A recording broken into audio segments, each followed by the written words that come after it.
Hey, folks, today is Friday, February 21st, 2020. We are broadcasting live from Los Angeles, site of the 51st Annual NAACP Image Awards. Tonight is the pre-show. And, of course, we're here on the red carpet. We'll be broadcasting that live in about 2 hours. But first, let's talk about today's show. Focus now is on the voting in Nevada, but also next week, the primary in South Carolina. We'll talk about what that means for all the top candidates. And Mike Bloomberg makes a big announcement today regarding non-disclosure agreements against women who have raised issues of sexual harassment or sexual language against him. We'll tell you all about that. Also, on today's show, jurors in the Harvey Weinstein case have reached a decision on a couple of the counts, but they're deadlocked on the two most serious charges against the Hollywood producer for sexual assault. We'll give you those details as well. What is happening in Chicago? Are the critics of Kim Foxx, are they targeting her, trying to get her defeated at the ballot box? And are we seeing this happen with black female prosecutors across the country? We'll talk to a guest who says that's absolutely the case. Also, TSU, they've reached Texas Southern University, the nation's second largest HBCU. They reached a settlement with their president, Dr. Austin Lane, nearly $1 million buyout. Why in the hell are they buying this contract out? We'll talk to one of the TSU Board of Regents about this decision. Also, on today's show, 55 years ago today, Malcolm X was assassinated. We'll talk about that. And a Black History fact with Congressman Jim Clyburn of South Carolina. Folks, we got a jam-packed show. It's time to bring the funk. I'm Roland Martin Unfiltered. Let's go. He's got it. Whatever the biz, he's on it. Whatever it is, he's got the scoop, the fact, the find. And when it breaks, he's right on time and it's rolling. Best believe he's knowing. Putting it down from sports to news to politics. With entertainment just for kicks, he's rolling. It's on go, y'all. It's Roland Martin,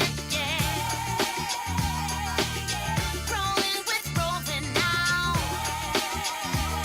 He's funk, he's fresh, he's real, the best, you know he's Roland Martin now.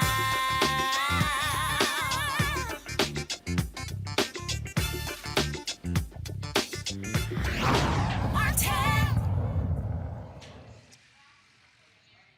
All right, folks, Roland Martin here, broadcasting live from Los Angeles, site of the 51st Annual NAACP Image Awards. We'll get to that in just a moment, but first, a huge day of news in politics. Tomorrow, voters in Nevada will go to the polls, actually for their caucus, to choose their pick for the Democratic nomination. Based upon polling data, Senator Bernie Sanders is leading. Vice President Joe Biden's in second. And then, of course, it's a race for third between Senator Elizabeth Warren, Mayor Pete Buttigieg, as well as Amy Klobuchar, Tom Steyer, and the others. Now, former New York City Mayor Mike Bloomberg, he is not on the ballot, but he is still campaigning in Nevada, but also planning for a heavy rotation in South Carolina, even though he is not on the South Carolina ballot as well. But that's also not the biggest news today. Yesterday, Donald Trump made it clear he is not going to finalize his choice for the Director of National Intelligence because he was angry at the DNI staff made a presentation to the House Intelligence Committee saying that Russia was trying to get involved in the 2020 election. Now we have news today that Senator Bernie Sanders has been notified by intelligence officials that Russia is trying to impact the election to help Bernie Sanders because they want him to oppose Donald Trump in November. Here's a statement that Bernie Sanders released, quote, "Unlike Donald Trump, I do not consider Vladimir Putin a good friend. He is an autocratic thug who is attempting to destroy democracy and crush dissent in Russia. Let's be clear. The Russians want to undermine American democracy by dividing us up, and unlike the current president, I stand firmly against their efforts and any other foreign power that wants to interfere in our election. I don't care, frankly, who Putin wants to be president. My message to Putin is clear. Stay out of American elections, and as president, I will make sure that you do." In 2016, Russia used internet propaganda to sow division in our country, and my understanding is that they are doing it again in 2020. Some of the ugly stuff on the internet attributed to our campaign may well not be coming from real supporters. In my view, because of our extraordinary grassroots organization, because of our grassroots fundraising, and because of our agenda that speaks to the needs of working class people, we are the strongest campaign to defeat Donald Trump, and that is exactly what we will try to do. Joining us right now is Cliff Albright. He is, of course, co-founder of Black Voters Matter. Cliff, how you doing? Roland, how you doing? First off, I got to get your reaction to that statement. The fact that the Russians they are trying to impact 2020 again. Donald Trump refuses to acknowledge they were trying to impact or did impact 2016. But the fact that that Russia is trying to back Bernie Sanders to go up against Trump in 2020. Does that mean that they believe that Trump has a better shot at beating the Democrats if Bernie Sanders is the nominee? Yeah, I think it could mean a bunch of things, right? I think definitely one possibility is that they believe that he has a better chance of beating Bernie. They might even know that they've got some information. We know that there's been rumors of all types of opposition research on Bernie that's never really been fully vetted. One, because he's never been in the general for the presidential. He was in a primary, and it's never really been unleashed in the primaries because nobody wants to really attack and alienate his voters. So that's one theory. Another theory is that they want to support him at least to wind up getting the most delegates. So that it creates this situation, which you saw that was really addressed during the last debate, right? This question of what happens if Bernie goes and has the most delegates, but then there's a type of brokered convention, right? And so what they may be wanting to do is to create that kind of situation where it's a brokered convention, because they know that in such a scenario, it's gonna tear apart the Democratic Party. A lot of Bernie's base will go away. They'll stay at home. They won't come out, and that way, Trump gets the win. So whether they want him to be the candidate or whether they want him to just be the Democrat with the most delegates going into the convention, either way, it's not a good sign that they're doing the same thing that we know that they did 4 years ago, which is playing around and putting out misinformation. And a lot of that misinformation is targeted towards progressive voters and even towards black voters. Roland, we know that they targeted black voters with all kinds of disinformation, especially going after younger black voters, right? And so at the end of the day, there ain't nothing good going to come out of this, especially when you got a president or man in the White House, right, who's not really trying to do anything, and in fact is actively working against having any kind of real election protection.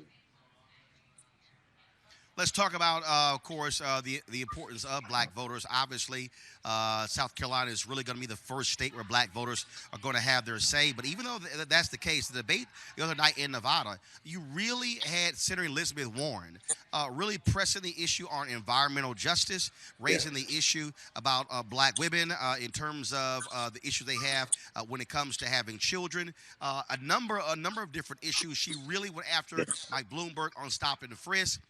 And so what was your assessment of what you heard the other night, and who really impressed you when it came to speaking to the issues that resonate among African Americans?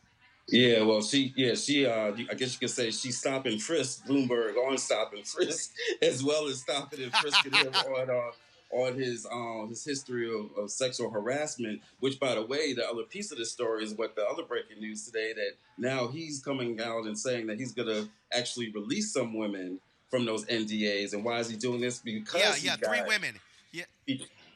Right. Yeah. So what he announced was that he said that Bloomberg LP went back, and there were three women who made allegations against him for comments that he made that signed NDAs. And if those three women, so here's the deal: he announced if those three women request to be released, they were granted, as opposed to what Elizabeth Warren said, which was simply grant the release. Exactly. And so to even for him to feel that pressure is because of the fact that, as you pointed out, and many people have pointed out, that she eviscerated him on national television. So to your question, like, who's been most impressive on issues of black issues? Clearly it was Elizabeth Warren, and that's not a new thing. Like, arguably throughout this entire cycle, she's been the candidate next to Julian Castro, maybe, who has been the most consistent on dealing with these issues of racial justice and racial equity, right? That she speaks to the issues. Yeah, they're all talking about healthcare, But she talks about it in a way where it's not just an overall healthcare issue, that she understands the unique racial aspects of that issue. Yeah, they're all talking about climate change and the environment, but as you point out, she speaks about it in a way that consistently shows an understanding of the way race is embedded in that, and the way that race shows up in these issues of power. And so that's been a consistent thing throughout the debate. So clearly, I think she was the most impressive on that issues and really on a series of other issues in that debate. So obviously, everybody after Saturday, it's going to be all about South Carolina. There's a debate Tuesday night in Charleston, South Carolina. We'll be there as well. What do you? The CBS is going to be, of course, they're going to be moderating. It's going to be simulcast on BET, even though BET is not going to have anybody from their network as one of the moderators. What do you want to see addressed at that debate on Tuesday? Yeah, I think I want to see all these issues addressed that we were just talking about, right? These issues that we know are concern to folks in South Carolina and Black communities all around this country. There's a whole range of issues. We're doing an 8-day bus tour next week. We're going to be going to communities talking about issues of environmental justice, right? Talking about issues of policing, talking about voter suppression issues that really have not gotten enough attention in any of these debates. I think the one debate where it came up, it either comes up just as happenstance because one of the candidates happened to mention it. And in one debate where it was a question, it was like literally like the next to last question or the last question of the debate. We've got to talk about voter suppression and take this more seriously to get, or else none of this stuff that we're doing and talk about, none of our mobilization efforts, we could get every voter to turn out. But if we're not serious about voter suppression, then all this is for naught. And so we definitely want to hear about those voter suppression issues. We want to hear about our issues and the way that our issue shows up in these general issues that they're even we talk about healthcare. We know about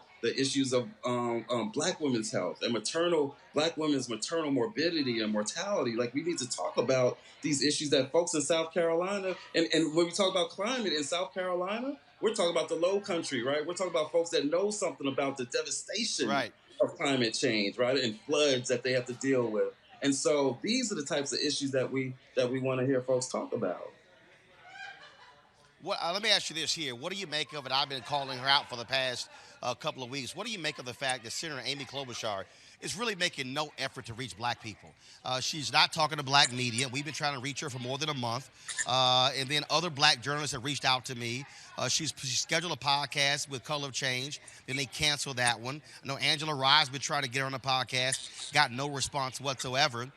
She's polling at 0.5% among African Americans. You got Pete Buttigieg polling at 2% among African Americans. At the end of the day, there's no way in the world you can be banking on white voters in the Democratic primary to somehow put you over the top. So your assessment of those two candidates and their lack of appeal to African American voters thus far?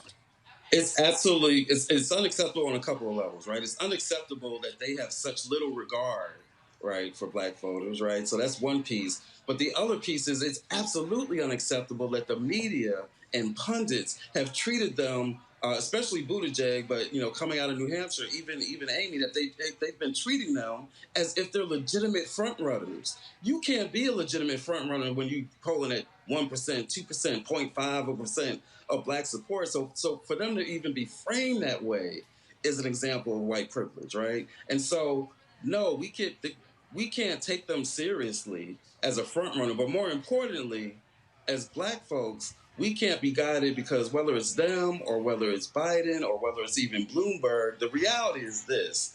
You have a lot of Black folks who right now we're thinking about our presidential preference, not off of these issues that you and I are talking about, right? Not off of the issues that folks are dealing with on a daily basis, not off of criminal justice and education and jobs and income and all of that, but we're just making our decisions on what we think white folks are going to do.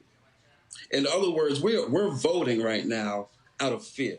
And part of what we're trying to do with our bus tour next week, we're calling it a campaign against fear, because we can call it pragmatism, and Black folks are pragmatic, but we have to call it for what it is. We're afraid, and it's not an irrational fear. I don't want anybody to get me wrong and think that I'm trying to shame folks, right, because of the fear. It's a real fear. There's some real stuff going on in this country that we need to be fearful of, but when in our history have we ever gotten where we wanted to get to out of responding to that fear or out of thinking about and acting on what white folks are going to vote for?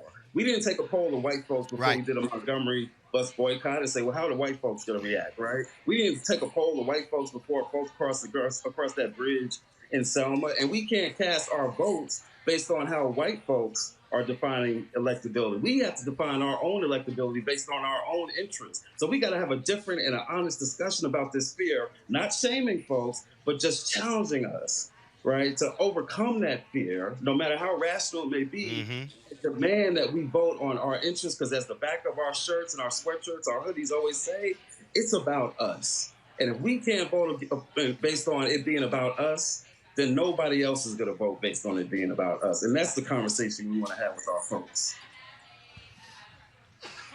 All right, Cliff Albright, Black Voters Matter, man. I appreciate it. Thanks a lot. No, we don't. Love you so much, Roland. Thank you. All right, I want to bring in my panel here. Joining me, Lauren Victoria Burke with NNPA, Dr. Neon Bay Carter, political science professor at Howard University, Pam Keith, attorney out of Florida. Out of Carter, I'll start with you. What do you make of what Cliff said about this campaign of fear that black people are, based upon polls, choosing out of fear of what white folks are going to do? Well, I mean, what Cliff was saying is exactly right. And I mean, I think it's because we've seen what white people do. We know what they're capable of. And so it's not just some fear that comes out of nowhere. It's not irrational. It's totally rational because we have eyes. We've been watching history. We've been paying attention. We know what's happening, and we know what can happen when you elect a person like Donald Trump. I mean, he's reckless. He's dangerous. He's treasonous. And so that's white people. White people did that. And so, and in part out of a reaction to Barack Obama and a black president. So I think it's a very rational fear. I definitely I feel his point, though, that, I mean, if black people are not thinking about their own best interests, nobody else will. But it is absolutely a rational fear that black people have. Lauren, when you look at what's happening, obviously when you look at the issues there, I mean, the fact that Cliff says that Senator Elizabeth Warren has been speaking more clearly and forcefully on these issues, yet when you look at polling data, it really has been Biden, it's been Sanders, Bloomberg garnering the level of attention when it comes to black voters. She's even polling below Buttigieg among black voters in Virginia. Yeah, I am not a big fan of the polls, particularly the national ones. And I think that what we'll find is that on Super Tuesday, all of this will be very clarifying because we have the states where there's a lot of black voters in a very decisive position, particularly in North Carolina and Virginia. Obviously, we'll see some of that in South Carolina as well. So, I mean, obviously, when we see what we're seeing during the debates, Elizabeth Warren clearly is bringing up issues of racial justice and issues that disproportionately impact African Americans almost more than anybody standing on that stage. Even when Cory Booker and Kamala Harris were in the race, she's bringing up redlining, and I mean, it's pretty amazing and pretty impressive. Obviously, with her standing next to Mike Bloomberg, it was a pretty easy target for her. As a New Yorker, I think Mike Bloomberg in this race is shocking, quite frankly. The fact that the city of New York had to be sued by the ACLU for 10 years, 11 years, 12 years of stop and frisk that was specifically targeted to African Americans and Latinos was embarrassing. Mike Bloomberg can't explain it because he was in fact in favor of the policy. And there's no digging out of that. There's no digging out of all the audio and video that's coming out on Mike Bloomberg. There's no explaining it. He sort of had a terrible answer of many terrible answers the other night on stop and frisk because he believes in it. This is what he believes in. And one of the things about these presidential races that I love is that it exposes people for who they are and what they think is important. And, I get it. His default position will be, well, I can beat Donald Trump, which, of course, there's no evidence of that whatsoever. There's no evidence that he would be better than Donald Trump. I actually think after his terrible performance the other night, it was pretty clear that Elizabeth Warren would be a lot better as a visual going back and forth sparring with Donald Trump, during a debate. So whatever. I think we'll find out in South Carolina and on Super Tuesday exactly where black voters are with this group of people. Pam, I want to talk to you about this here. What do you make of Russians wanting to boost Senator Sanders to oppose Trump? What does that say about do they think that Sanders is going to be easy for Trump to beat? I think the Russians should be careful about what they ask for because they don't understand the kind of energy that Bernie Sanders is bringing to this race, and they really don't know how young voters are going to behave. They bank on historic data that says young people can be energetic but not actually vote, and what Bernie Sanders is doing is actually getting them to vote, which is why he is a front runner. He's running on a coalition, a broad coalition, but a coalition driven by the young. I actually agree with our colleagues, all the ones who have spoken here tonight. To me, Elizabeth Warren is the strongest candidate on so many different levels, not the least of which is that for her, racial justice is not a talking point or something to talk about in a silo, but it's something that permeates every aspect of policy and all of her plans that she comes to. She's always looking at the systemic racism, at the systemic sexism that has played a part in every institution in our country, and this is why I have so much faith in her judgment and her leadership. But my opinion aside,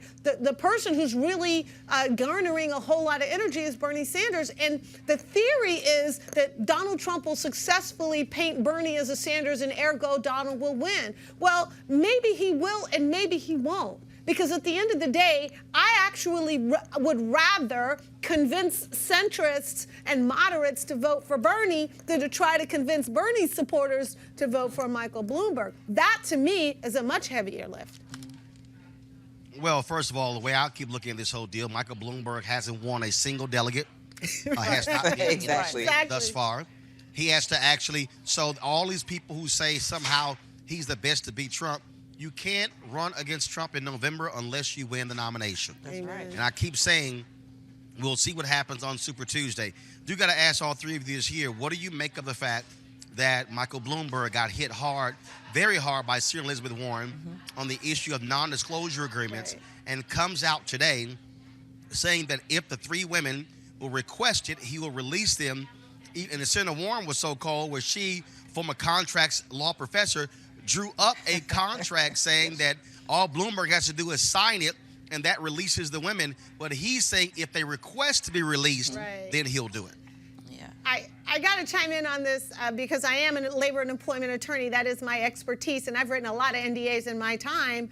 And I've also challenged NDAs and brought cases against employers for sexual discrimination, harassment, and so forth. And the bottom line is there's absolutely nothing holding Michael Bloomberg back from releasing everybody under an NDA if he so choose. He could do it with just one assertion. If he could do it in a tweet, just like Donald Trump runs this country from tweet. He could do it in a tweet, say all NDAs are hereby rescinded, and you can say what you want. He doesn't want to do that, and there's a darn good reason he doesn't want to do that. And quite frankly, I'm surprised and somewhat bewildered that Michael Bloomberg's ace high-paid team didn't come up with a plan for how to deal with that before he got on that stage. Because I know for sure Elizabeth Warren is not the first person thinking about all the people that had beef with Michael Bloomberg, right? That's a lack of preparation. In addition to the many other topics in which he was not prepared, that particular one seems really troubling. Everybody knew stop and frisk was going to be brought up the other night. Everybody knew that. And if you gave me $2, I would say, hey, Michael Bloomberg, there's an easy answer to this. Just say that you did it to save black people who were getting shot, because it wasn't the people on the Upper West Side that were getting shot. It was young black boys. Maybe that was your reason. He couldn't even come up with that. I don't get paid to be a political consultant. There are people who do, who got paid a lot by him to give him advice, and they let him down. Michael Bloomberg is a throwback to the 1930s and 40s New York-style racism. That's what this is, okay? The idea that he would sit and seriously argue that all the blacks are committing the crimes in New York, it's completely ridiculous. Actually, New York is at a, I think, 40-year low. But one second. But I'm asking about the NDA. Yeah, let's talk about the NDA. So he had his employees sign an NDA. One second. What role will you think this is going to play to female voters in the states moving forward? Well, the same female voters, white female voters who voted 53% for Donald Trump, who has 23 allegations. Who knows? I don't know. It's hard to tell. Michael Bloomberg had a lot of employees sign an NDA before they even started employment. The very fact that we're even having this discussion about Michael Bloomberg or any of the candidates is prohibitive. I mean, it should be disqualifying that we're even talking about you know, the fact that we have to have one of the candidates releasing people from an NDA. I mean, like that. So it's, and he's not given any good explanation for this. So to me, he's a PR machine because, of course, he's a billionaire businessman and not a public servant. So he's not really interested in anything other than having a Friday night news, you know, dump on this issue and maybe escaping it in the next debate, which he will not escape in the next debate. But he thinks, like most businessmen who run for public office, he thinks that he can PR his way out of it, or he can spin his way out of it. And the problem, of course, with that is we've already got somebody in office right now who is a big dummy, really, who kind of sort of snuck in there because Hillary Clinton's team messed up. And even though I think Michael Bloomberg is certainly smarter than Donald Trump, but then again, who isn't? There's still that problem of thinking not about public service and not about, you know, what this is from a policy standpoint or anything like that, but just sort of thinking about how can I easily get out of this problem? You know, how can I PR my way out of this problem? In fact, he was too stupid to come up with basic talking points the other night at the debate is problematic, because what that tells me is, as somebody who's consulted a few politicians, you don't listen to your consultants. There had to be somebody in there in Michael Bloomberg land that said, look, this is going to come up, sir. You need to have an answer. He didn't listen to those people, and he crashed and burned. Well, and it's not just a couple. I would say it's not just a couple allegations. There are like 40, and these 3 NDAs do nothing. And even his claim that these NDAs protect these women in these cases, that they wanted the NDAs, that it's about protecting them, is specious at best. Everybody knew that was a lie. This is about covering his butt and making it appear that he is not the horrible human being he is. And the fact that he talks about 3 of 40 allegations, which is a 13th of the allegations out there, and he'll release these 3, makes me wonder, well, why not the other 20 or 37 of these? Like, this is doing nothing, and you don't get any special cookies or kudos for doing the right thing. Got it. But I do want to make all right, one. folks, Scott, real quick. I just want to make one last point, because you brought up Russia and it's playing in this game. As much as I hope and pray that Michael Bloomberg is not our nominee, the one thing I do feel confident is that Michael Bloomberg is not beholden to Russia. And there are reasons, and he actually has a fairly decent track record when it comes to gun control. He has funded a lot of really good projects out there in that space, and he actually believes in climate change and climate science. So if it does, God help us, come down to those 2, I think it's absolutely clear we all stand with Michael Bloomberg, even if we don't want to, because lots of times in our history we've had to do things we don't want to do. But we actually have so much better choices, and I hope to see the greater populace start to galvanize around Elizabeth Warren, because if she had a Y chromosome, we wouldn't even be talking about all of this, given her talent and her experience. But I keep trying to tell everybody, only 2 damn states have voted, and first of all, only 1 really didn't vote. So, I mean, that's why I keep saying March 4th. March 4th is when we can actually make a real determination of what's going on. By March 4th, 19 states will have voted. Now you can actually say, okay, there are 31 left. Now, how do we move forward? The problem is all these people running around because 2 lily white states voted, and really only 170,000 voted in Iowa. Hell, is more black people who live on the south side of Chicago than the whole damn state of Iowa. So that's what I keep saying. All these people who are like, okay, it could be this person. Look, you can't get to November unless you get to the convention. And you don't get to the convention as a nominee in February. You simply don't.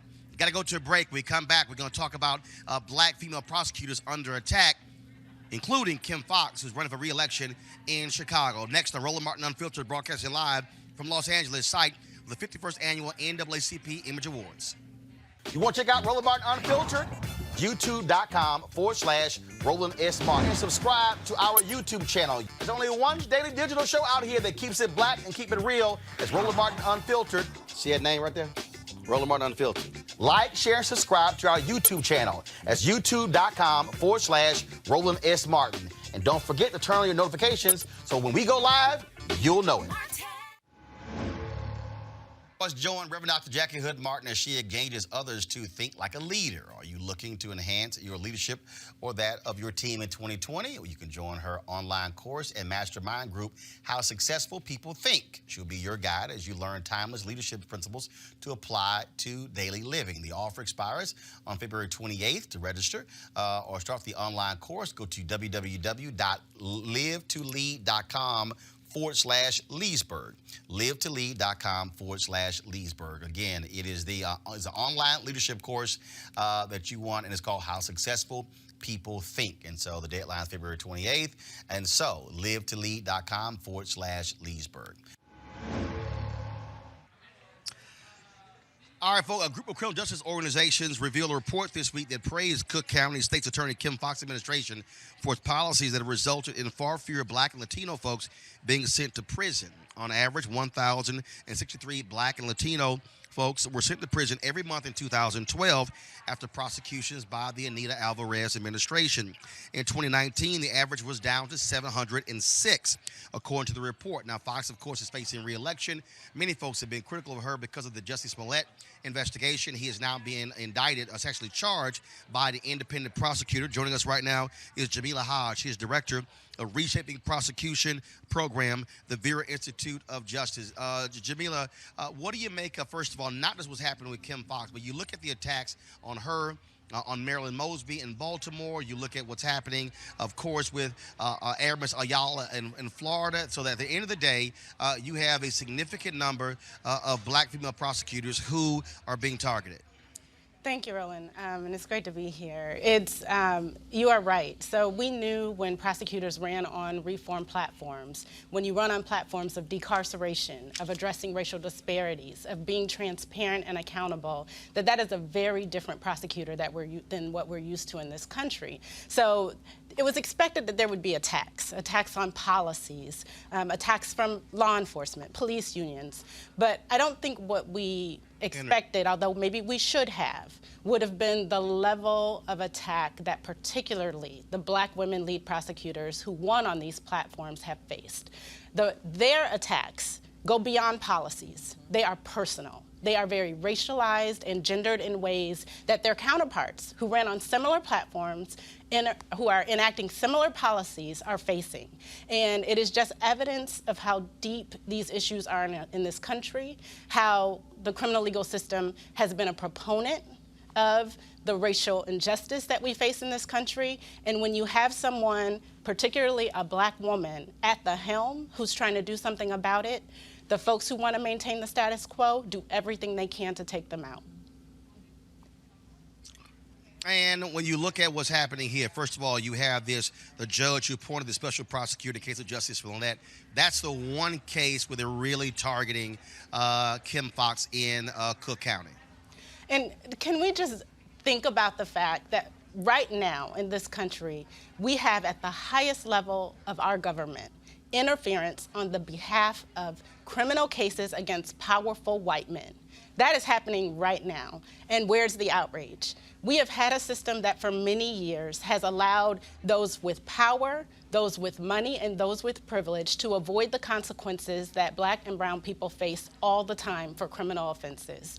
And what Kim has done is she put policies in place that, first of all, what we were talking about was low level. This was a 4th-degree felony. This was not a case where someone had been hurt, had been shot, had been stabbed. She has policies across the board, as all of these reform-minded prosecutors do, that remove the clogging of the system using low-level offenses, being overly punitive, not focusing at all on the drivers of crime, and instead actually working on problem solving. So here we have a 4th-degree felony where no one was hurt, where the response was do some community service, pay a fine, and let's move on so we can actually use our resources to attack violent crime and homicide cases and cases that are more important.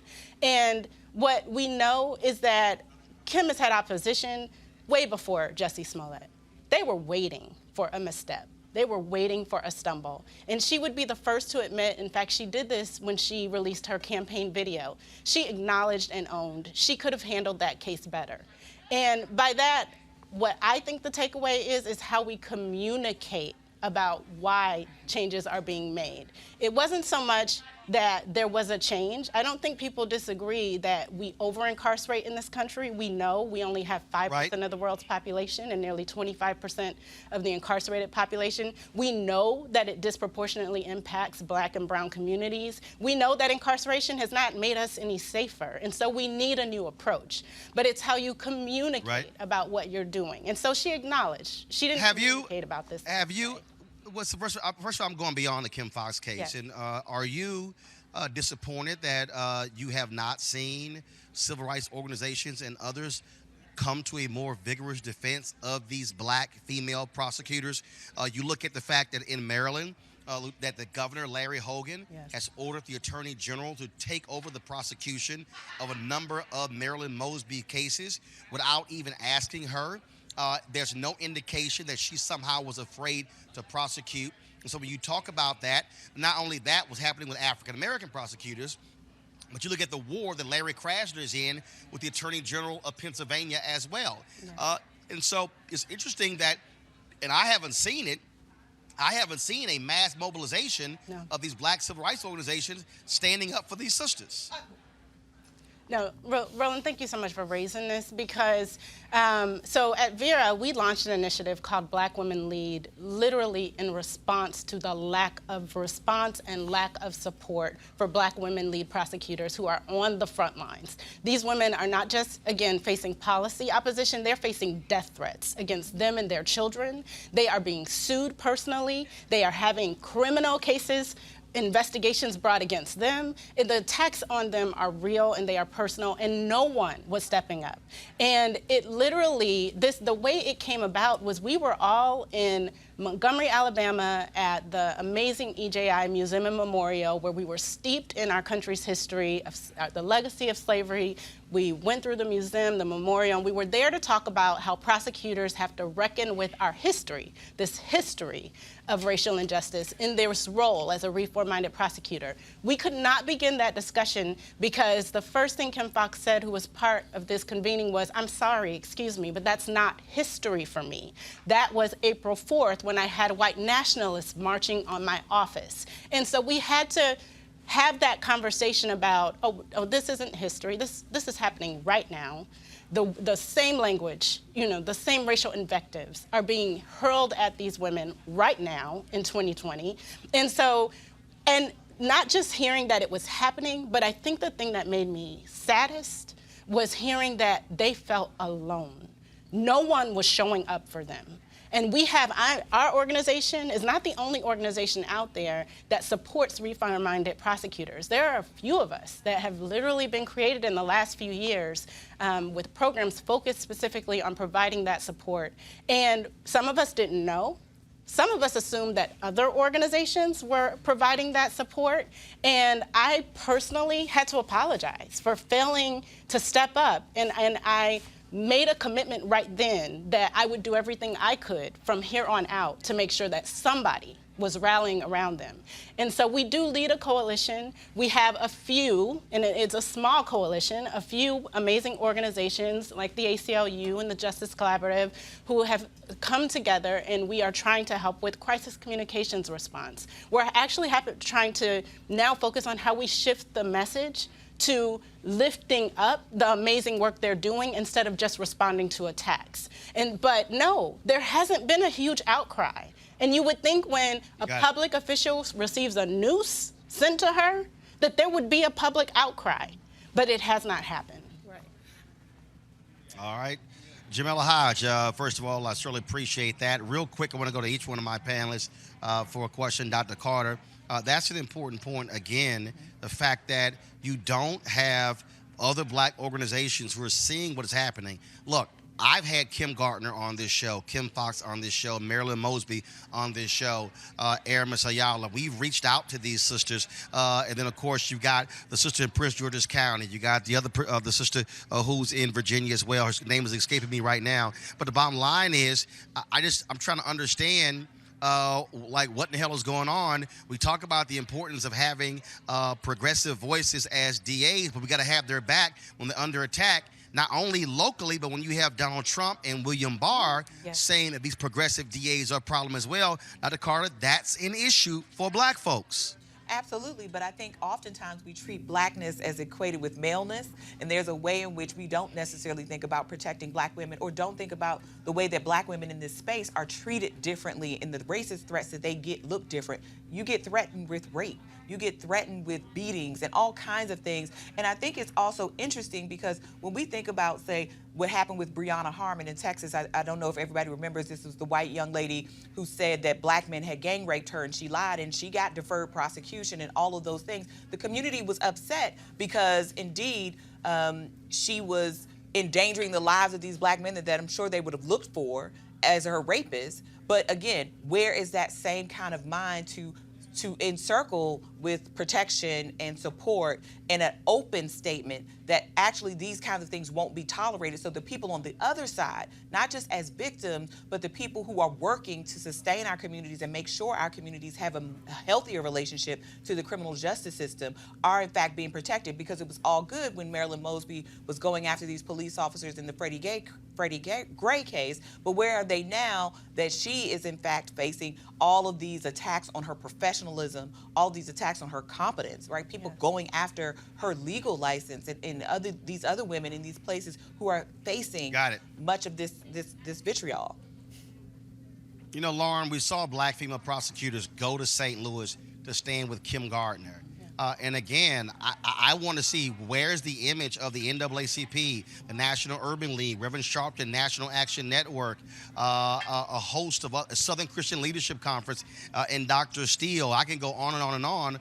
Where's the joint news conference of those organizational leaders saying they stand with Kim Gardner and the attacks on her and trying to basically steal her power?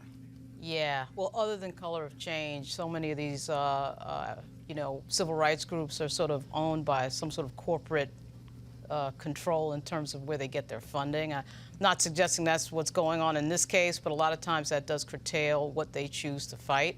The other thing is, if you look at the history of all of these organizations, it's pretty obvious. I mean, they've always been male-run and male-centric. And, I always joke with my friends, when you pull back the curtain, and this is present day, so imagine what was going on 30 or 40 years ago. When you pull back the curtain and see who's actually doing the work and the running around in the back, it's all a bunch of women doing the work. And I just think that they are not thinking about this, which is really strange because, of course, the criminal justice system in America is rooted to what has happened to black people historically from day one. So this should be obviously a frontline issue for any civil rights organization. And I think at some point they will wake up. It's certainly the type of thing that you would think that Al Sharpton particularly would go after, but also the NAACP as well. I remember when Stephanie Morales down in Portsmouth prosecuted a cop when she first came in, and it was this big deal. And you can see the media. It's not just, of course, the tentacles of the civil rights organizations, the media as well. The media always played it as oh my God, it's so shocking that a cop is being prosecuted. But of course, the real story there was you have a black female prosecutor prosecuting a white male cop, and that's kind of just in everyone's face, even though no one's saying it. But anyway, I think the civil rights leaders, the old school civil rights groups will actually come to the call for this at some point. But Pam, I don't understand how hard this is. First of all, I'm a black man, and this ain't hard for me. No. I mean, bottom line is what happened with Aramis Ayala. Look, I was standing right there with Marilyn Mosby, standing right there with Kim Gardner, with Kim Foxx, because the issue is not whether these are black women or if they're black men. This is what's right. And the bottom line is there are people who want to take them out because they are actually on the ground fighting mass incarceration, because it's the district attorneys who are the ones imprisoning people, and there are more people who are in the state prisons than people who are on the federal level. Pam, go ahead. I am going to say something controversial here, which is that part of the misogyny. Well, you ain't gotta qualify it. Just say it. Part of say it. The misogyny in our own community is permeated with this notion that black women are so tough they can handle their own thing. They're so aggressive. They don't need to be rescued. Black women are out there rescuing everybody else, but nobody ever thinks that they need to rescue their sisters. And quite frankly, we see there's an underpinning of resentment built in all of that. That sense that this world creates more opportunities for black women than black men. And so when they get their opportunities, they're kind of on their own. There's a standoffishness between brothers and sisters when sisters get in power.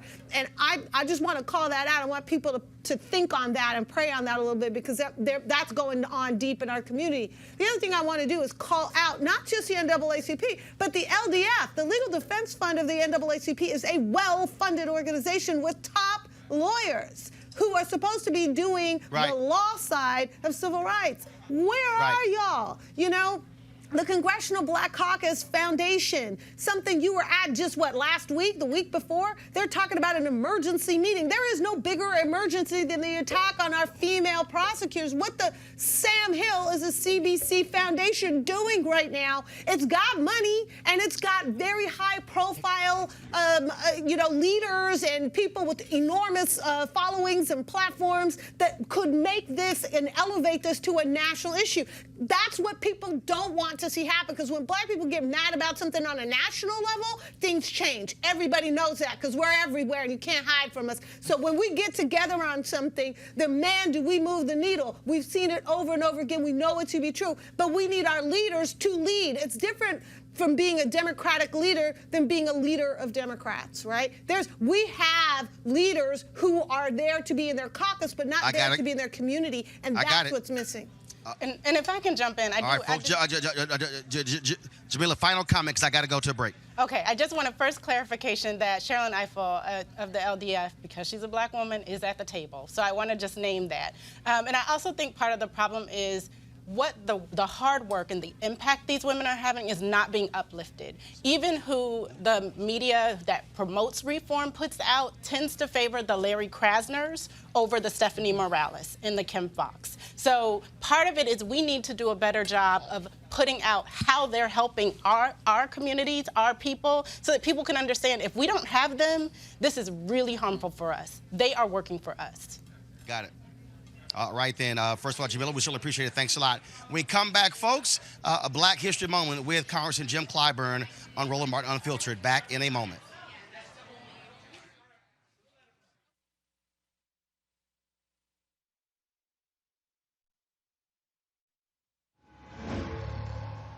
All right, so a lot of y'all always asking me about some of the pocket squares that I wear. Now, Robert don't have one on. Now, I don't particularly like the white pocket squares. I don't like even the silk ones. And so I was reading GQ magazine a number of years ago, and I saw this guy who had this pocket square here, and it looks like a flower.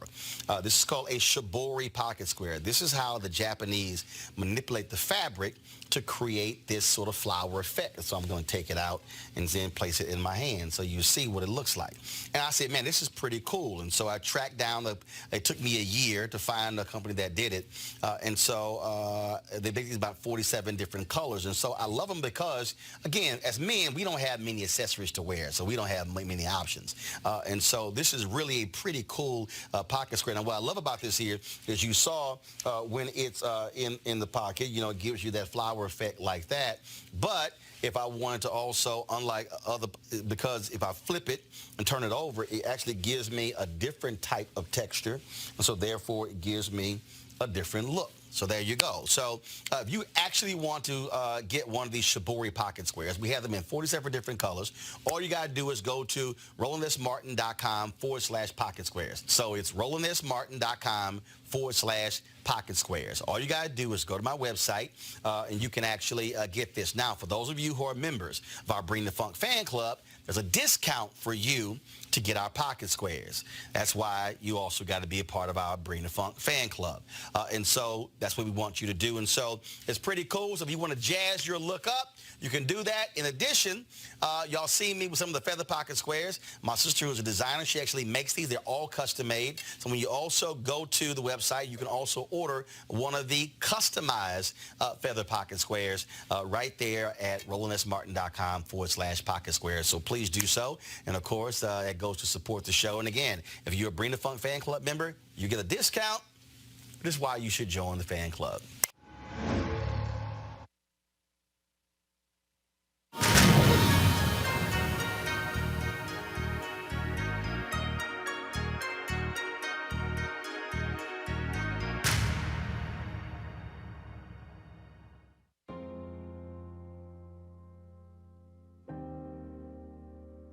As we pause to celebrate Black History Month in 2020, there's one person I think that we ought to give particular attention to, Robert Smalls. Robert Smalls was born in Beaufort, South Carolina. At the age of 12, was farmed out to the Charleston waterfront by John McGee, who was his master. He having been born a slave. But when Robert Smalls got to the waterfront in Charleston, he did much more than carry out whatever responsibilities were given to him as a hired hand, because he was hired off by John McGee. He was to be a worker on the ship the Planter, and his income was being sent back to his master in Beaufort. But Robert Smalls really started planning his future. I want to say that again. He started planning his future. A future based on a scripture that I learned and listened to my dad's sermons from the 11th chapter in the first verse of Hebrew. Faith, the substance of things hoped for, the evidence of things unseen. He had faith in his future, and he started preparing for it. He listened as a captain of the ship would navigate the waters around Charleston. He learned what those whistles meant. He watched the currents, and he watched as the ship's captain maneuvered through those currents. He learned what all of that meant. And he also observed what the ship's captain and others did with their habits. He learned that every Friday night they would desert the ship, leaving only him and the other worker bees there. And they would go into the town of Charleston and frolic around on Friday nights. And one Friday night, when they left the ship, Robert Smalls, having learned the whistles, learned the current, he absconded the ship, the Planter, and he navigated through those waters. He knew how to pull the whistle and what sounds to make. Stopped off in North Charleston, picked up his family and some friends, and they safely delivered the Planter to the Union soldiers. Having escaped slavery, Robert Smalls was rewarded with $1,500 in cash and his freedom. He turned that cash into great wealth, and he turned his freedom into hard work on behalf of those who still were not free. He did that around March in 1862. Later that year, August of 1862, his Presbyterian minister from Beaufort brought Robert Smalls with him to Washington, D.C., where Robert Smalls sat down with Abraham Lincoln and Frederick Douglass. And Frederick Douglass and Robert Smalls argued for blacks to be allowed to fight for their own freedoms. Abraham Lincoln authorized Robert Smalls to come back to South Carolina and recruit 40,000 blacks into the Union Army, which he did. And those 40,000 made the difference in the manpower needed for the Union to successfully keep this country together. And for that, we ought to honor Robert Smalls, not just this month, but every day of the year, because Robert Smalls became a member of the South Carolina legislature and served there for 10 years, became a member of the United States Congress, and served here for 10 years. And here in the Lincoln Room where I sit, there's a portrait of Robert Smalls and Frederick Douglass on either side of Abraham Lincoln, honoring what they did to make black history so meaningful. One last thing I want to say about Robert Smalls, he didn't hold a lot of animus.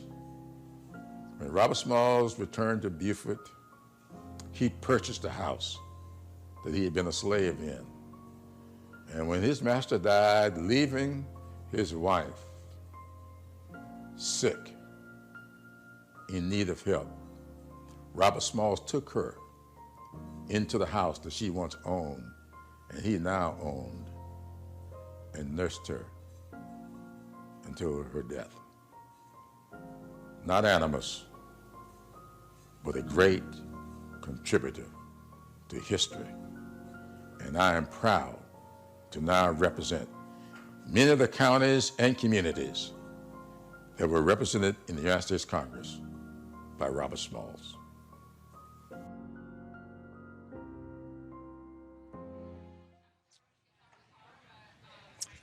All right, I want to thank Congressman Jim Clyburn for that great video he posted on social media, and we certainly appreciate that. Folks, I'm broadcasting live from the NAACP Image Awards, 51st Annual NAACP Image Awards here in Los Angeles, yet we're still, of course, covering news around the country. We have been covering all the drama at Texas Southern University regarding the Board of Regents putting the president, Dr. Austin Lane, on administrative leave, claimed for some reason in terms of something dealing with admissions and things not being done properly. This week, though, just yesterday, they agreed to a buyout, $900,000 by the TSU Board of Regents. But what's crazy is the Board of Regents admitted that there was no wrongdoing on the part of Dr. Austin Lane. So why in the hell did they run off clearly a very successful president? Joining us right now is Ron Price, one of those Board of Regents. He is, first of all, him as well as Regent Mitchell. They really were the only two, the smartest ones on this board who was not going along with this nonsense. And Ron, I got to ask you, what the hell? If no wrongdoing was found, why are taxpayers paying a $900,000 buyout for a president who was extremely effective? Was this a personality clash? Was it ego? Why is TSU looking for a new president? Well, I think that's the million-dollar question. It's a question I've been asking, although I've only been on the board for 9 months. Quite frankly, I thought, we'll have opportunity to work collectively with Dr. Lane to make Texas Southern one of the finest universities in the United States that happens to be a HBCU. And all of this stuff happened in the last 2.5 months, came out of nowhere. And I think, quite frankly, I think you hit it best. It was more personality issues going back 2.5 years ago prior to me and the 4 new regents arriving on the board. And I don't know. I was with you in October, or actually September. We was praising the university held the Democratic debate, the only HBCU to host one. Everything went well. Then less than 30 days later, there was this movement from some of my colleagues to remove the president, which is the craziest thing I've ever seen in my life. And unfortunately, although I argued back then, and I argued in September, I argued in November, I argued in December, why are we doing this? Let's not embarrass black institutions. We just held a presidential debate. It went off without a hitch. People said we couldn't host it in the neighborhood and in a hood without violence. There was zero violence. The Houston community supported it. Everybody was on the same page. And all of a sudden, less than a month and a half, we're getting rid of the president. It just don't make no sense to me. This is, first of all, it is stunning to me. He's been president 4 years there. He put out a statement to the TSU faculty, staff, students, alumni, and this is what he said: brought homecoming traditions, parade in 2016, the football game in 2019, back on campus. Also, construction of a new 100,000 square foot library learning center, a creation of a capital expenditure plan, safety enhancement at the university, revival of Greek life, clearance of NCAA probation for the TSU athletic program, along with record-breaking academic success and graduation graduation rates for TSU student athletes, accepted the largest single gift from an individual donor, around $3 million for the College of Pharmacy and Health Sciences, established the Maroon and Gray Affair annual fundraiser, resulting in more than $3 million raised, increased enrollment over targeted projections, including double-digit percentage growth in 2017, further growth in 2018, increase in persistence and graduation rates following the enhancement of the freshman seminar course and project graduation. Over a 3-year period, TSU's investment rating from Moody's improved from negative to stable to positive, resulting in more favorable borrowing scenarios for TSU. As you said, hosted the debate, the Democratic debate that took place there in March. I mean, I can go on and on and on. Any other HBCU with a brain, or any other college with a president who's done these sorts of things, you would not have a board of regents running the presidents off. And what I don't understand is why the cowards who you serve with, and I will call them cowards, Ron, refuse to come out and talk to the public and explain exactly what their problem is with Dr. Austin Lane. Well, Roland, I can only speak for myself because somewhat I'm in a catch-22 because I am bounded by the agreement which was signed last night and voted on, the agreement that Dr. Lane requested. And, quite frankly, I don't blame him at all. I wouldn't want to be around some of my colleagues if I was him in the situation that they put him in.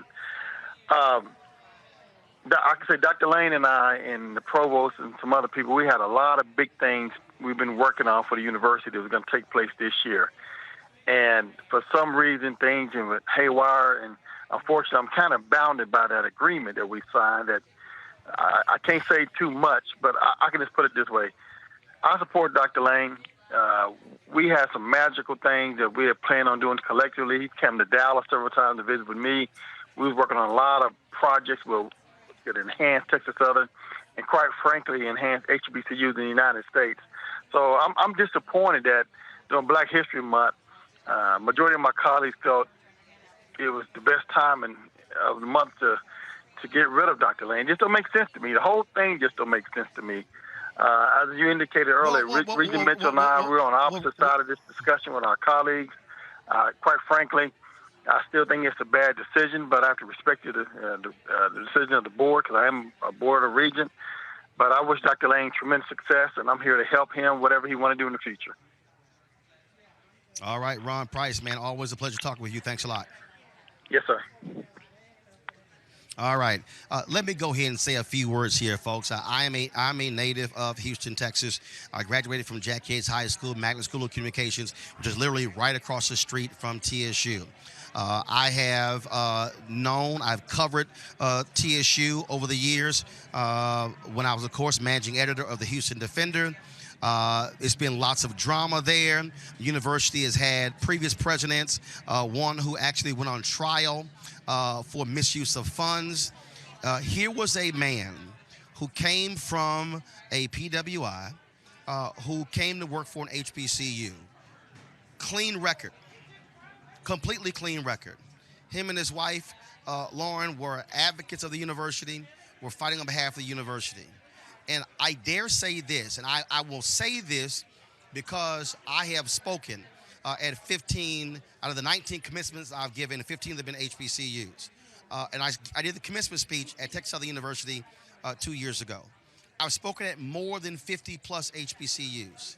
And let me say this right now, and let me be real clear. This is not an indictment of all HBCUs, but I dare say, because I have seen this from more than a dozen HBCUs, I am sick and tired of egotistical, arrogant, and clueless and callous board of trustees who put their egos ahead of the best interests of universities.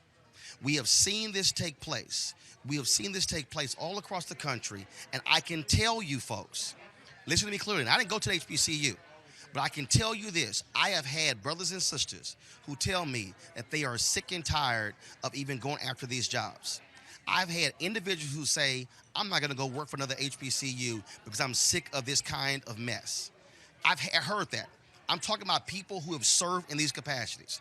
There are African Americans who are committed to the education of black children, of black youth all across this country. There are African Americans who want to see HBCUs succeed. But when this kind of crap happens at Texas Southern University, and it happened at other places as well, folks, it's a problem. We have seen drama at Florida A&M, at HBCUs in Alabama, at HBCUs in other places in Florida. We've seen it happen all across the country. And look, it's not as if presidents don't get replaced at majority white institutions.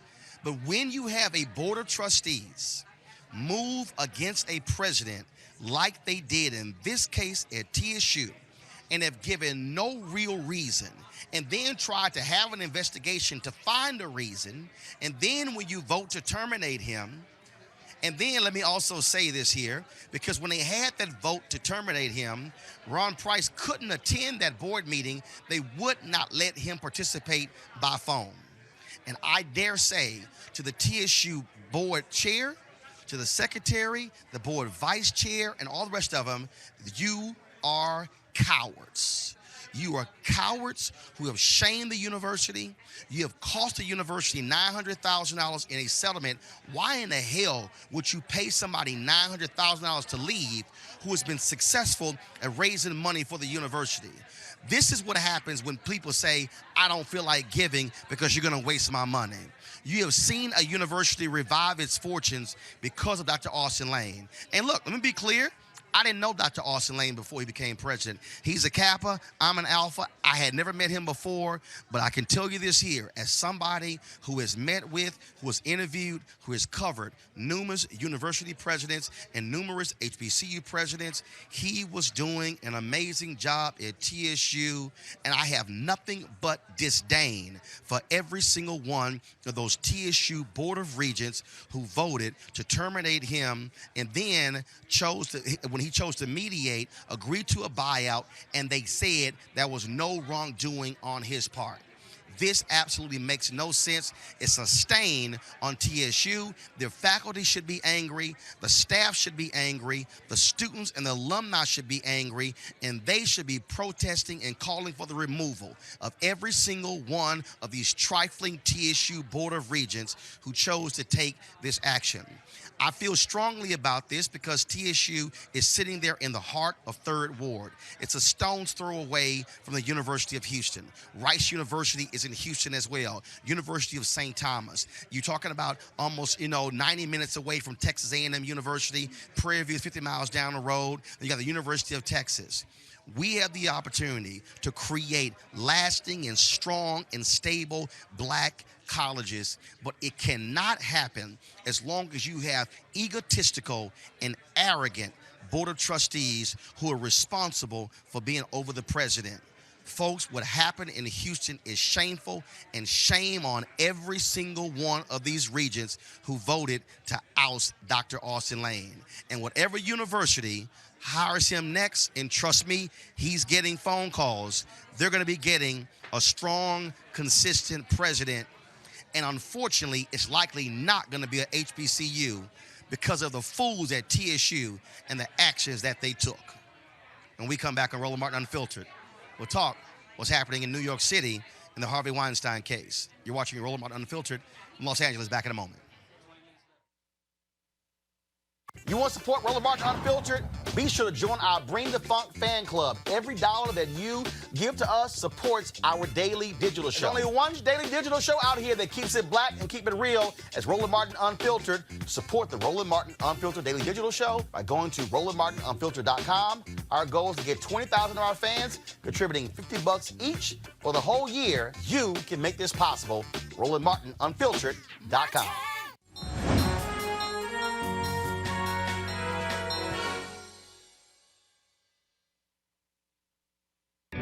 Changing the mind is very difficult on how way people act and how they grow up. But if you get somebody that makes it inspiring and you can motivate them and you can educate them, that's where you change the dynamics for the future of our children. I'm George Morales. I'm the constable of Precinct 4 here in Travis County. I'm raised in Southeast Austin, a community called Dove Springs.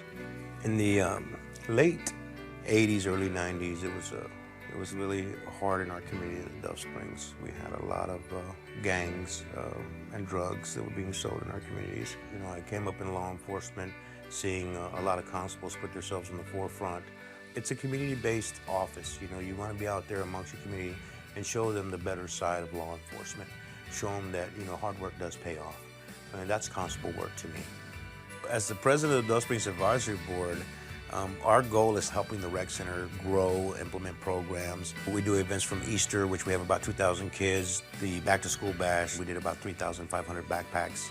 I think a lot of kids may see him as a hero because he gives back to the kids. It's like he's always talking to kids. He's always around youth. He knows that it's the next generation that's going to take over. I don't do this by myself.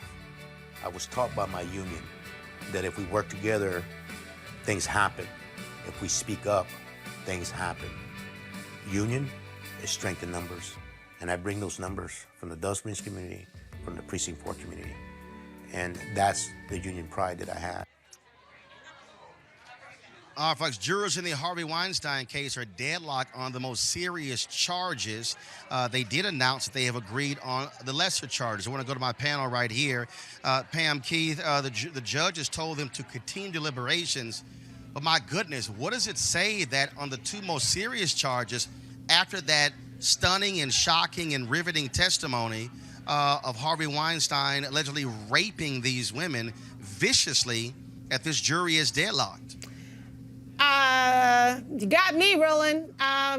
You know, obviously we're not in the courtroom. We don't know what his defense counsel did. Obviously he has the resources to hire extraordinarily talented defense counsel. There maybe have been evidence that was stricken or testimony that was stricken from the record that the jury wasn't allowed to consider for whatever technical evidentiary reasons. I don't really know.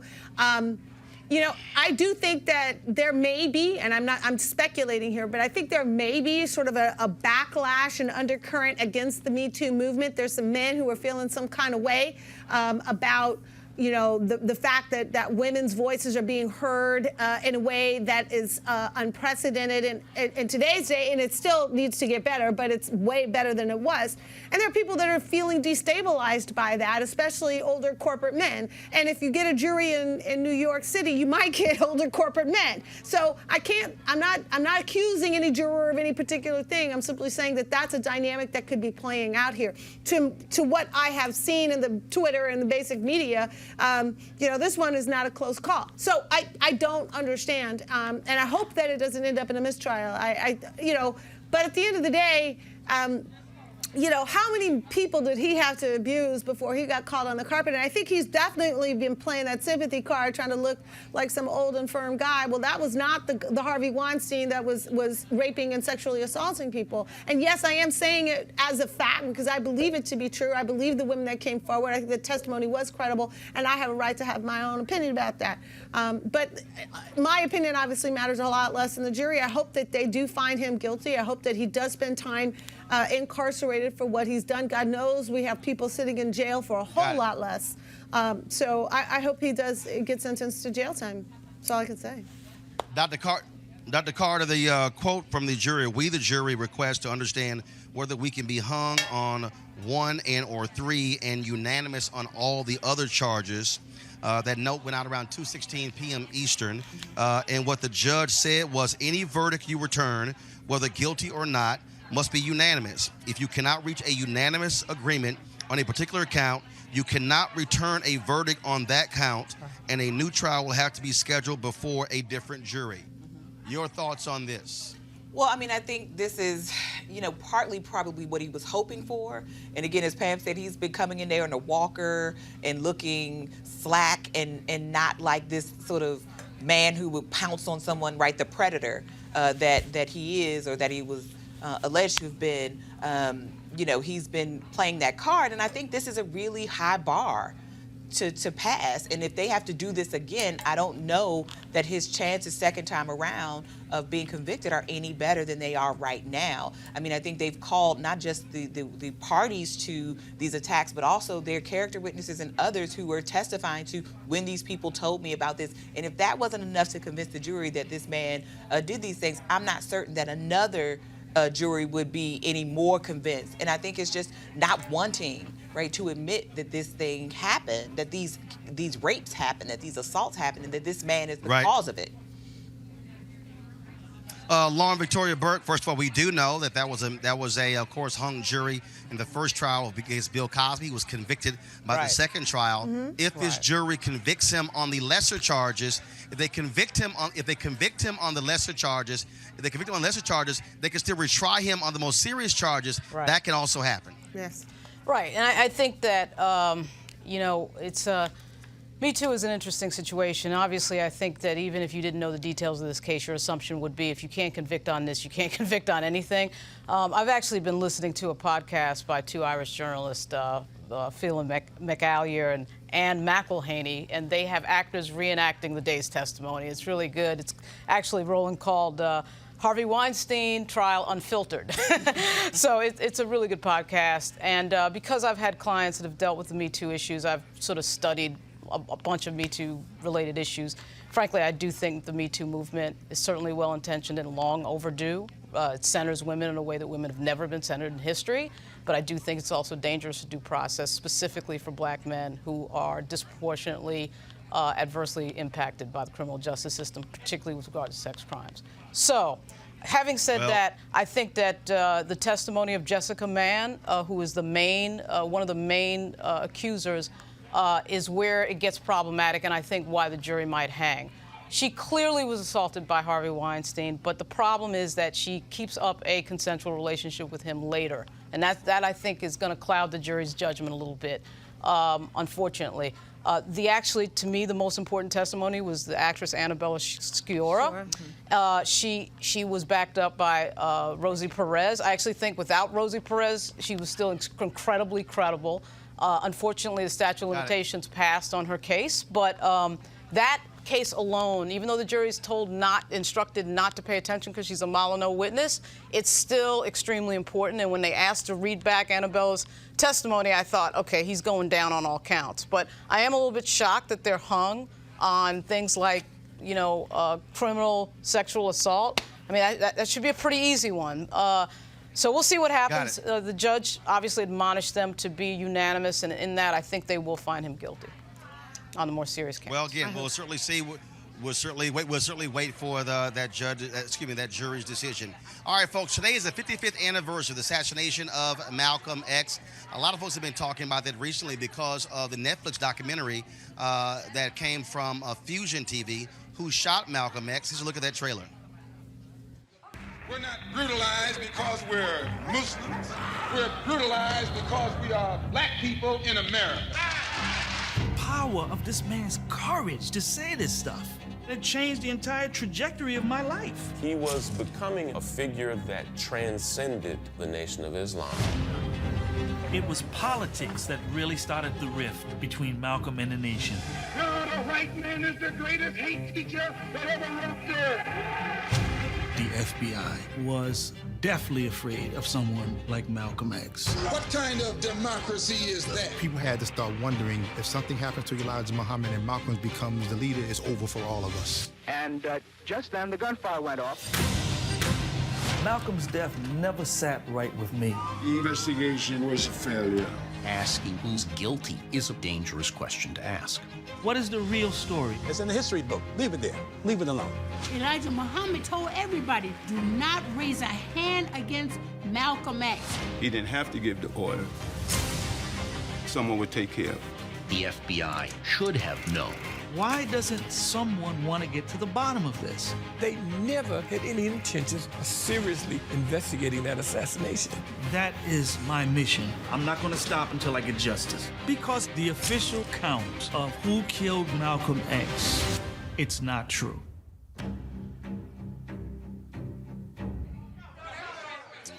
All right, folks. So this is always a difficult day for the family of Malcolm X. So certainly our thoughts and prayers go out to them.